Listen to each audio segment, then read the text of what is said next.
Okay, I am now standing in the salad bowl. That's what we call this little area. And we call it that because this is where we get a lot of our salad fixings from. But we planted in the springtime, actually in springtime in the greenhouse, I went ahead and I planted some Jersey cabbages, and they were coming up, I mean, just so gorgeous. And of course, like usual, you know, you have all of these odd things that happens when you are gardening. And one of our odd events is that our sheep got out and came through, and I mean, when I say they cleared out the cabbages, they like, and it's funny too because they were only in here for like 30 seconds.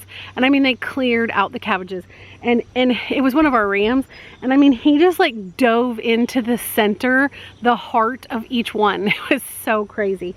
But so I'm gonna show you what those look like, and then I'm gonna show you what they look like now. So here is the damage. This is a tomato plant that's trying to grow over on it. I mean, you can just see, like, he literally ate out the heart of the cabbage. I mean, there's like nothing left, and he did this on all of them. But then all of a sudden, we had this weird surprise. This head grew back. I mean, it's not as firm as it should be. I mean, I'm sure there's not tons and tons of, but look how beautiful that is. I mean, there's barely any bug damage even. I mean, this is just a gorgeous cabbage. And so the one behind it is pretty beaten up too. But let me show you our other bed that we call the cage and show you those in there. Okay, so now we are next to our raised beds, and we are in the cage. And here is, he went through and he ate all of these as well, but this one has a more significant bug damage. But I mean, this is even hard. I mean, you can hear it. I mean, these are ready to harvest. There's 2, there's 3. This is a tiny little head, so we'll say, and this one's a tiny head.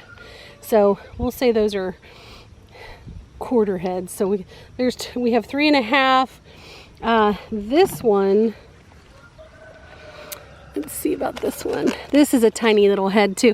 These are ones he ate. Actually, he ate all of them, and some of them, look at how beautiful that is. That is amazing. Oh, so the cabbages actually kind of grew back, so we're super excited. I'm gonna go ahead and I'm gonna make some egg rolls, and I might put that in a different video. There is nothing like some homemade egg rolls, and we'll have them at our Sunday night dinner. But we're super happy. Those look like, I don't know, 4 to 5 pound organic heads. It is very, very muggy today. I'm sweating, the kids are all sweating. It rained here last night. We got tons of hail, and I mean, it was like torrential. Some of the plants have kind of like had some upheaval, and so it's really, really muggy today, and we're all sweating. But I also wanted to take you really quick and show you the some of our onions. This is incredible. I don't think I have ever seen this kind of onion harvest before. Look at this. Sorry for all the weeds too, but look at this. What? I'm gonna pull this out. I don't know if you can see this.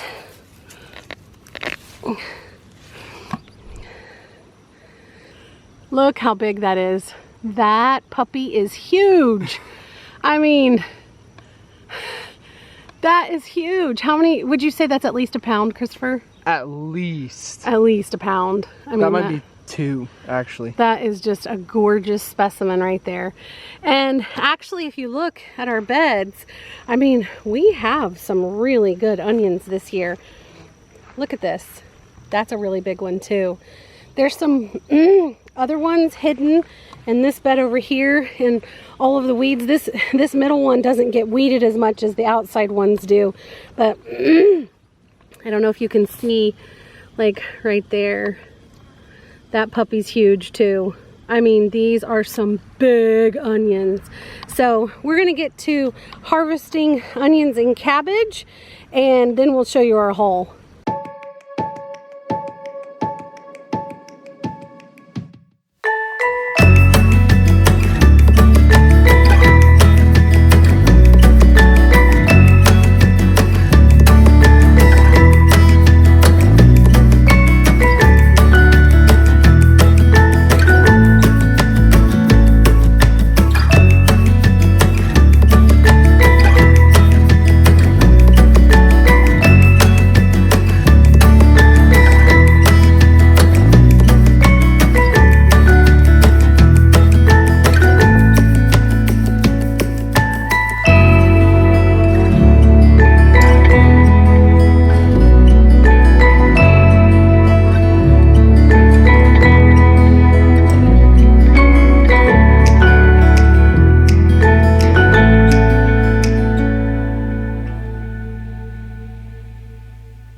Okay, so to the left is just a normal onion. That's about what you get in the supermarket.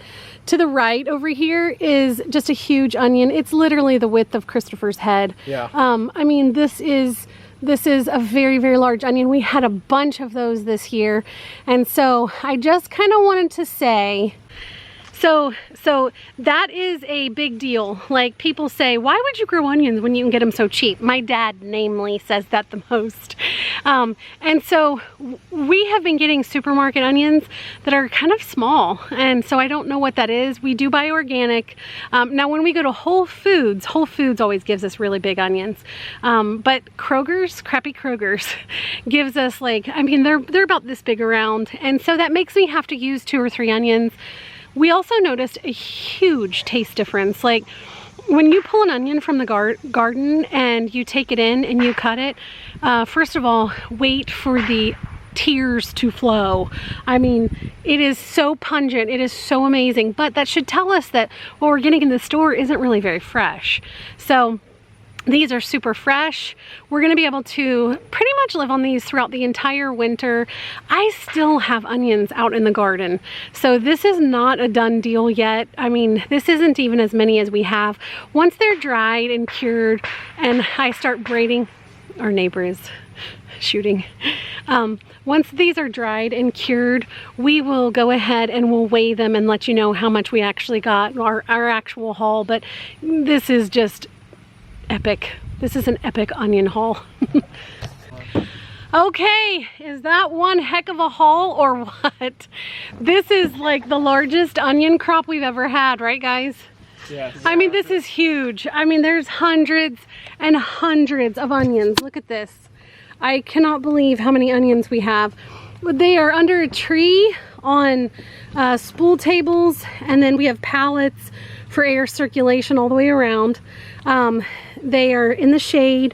We do this so that it can actually get some breezes and so that it has, excuse me, so that it has good air circulation.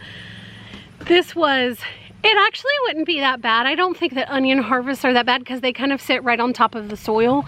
But it rained really, really hard last night. And so it is like literally a sauna today. It's like 90 degrees. We are all just like sweating profusely. Like, look at me. You can see I've just got like sweat everywhere. And so do the boys. Now I actually harvested all the onions by myself. They planted probably what, Christopher, half of the onions? Yeah. And I planted the other half. And then I harvested them. They helped me move them and place them into the shade. You want to let your onions cure for about 2 to 3 weeks, and then you can braid them or store them however you're going to store. I am going to have an onion braiding video later, but it's so hot, I'm just ready for a cool drink. But so remember, if we can grow onions, anybody can. Thanks. Bye.